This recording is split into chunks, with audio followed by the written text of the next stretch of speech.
बोला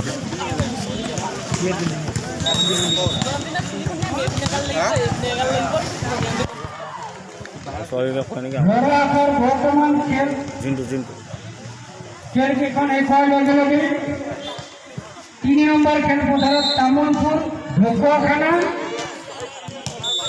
আৰু 4 নম্বৰ খেলপথাৰত কোকৰাঝাৰ আৰু ধুবুৰী জিলা দলৰ মাজত খেলখন অনুষ্ঠিত হ'ব।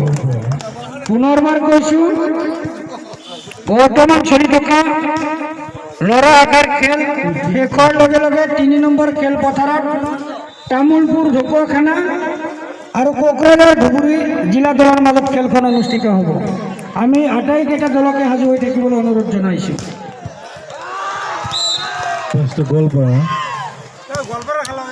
1913 গল্প চাই কোকৰাঝাৰৰ খেলা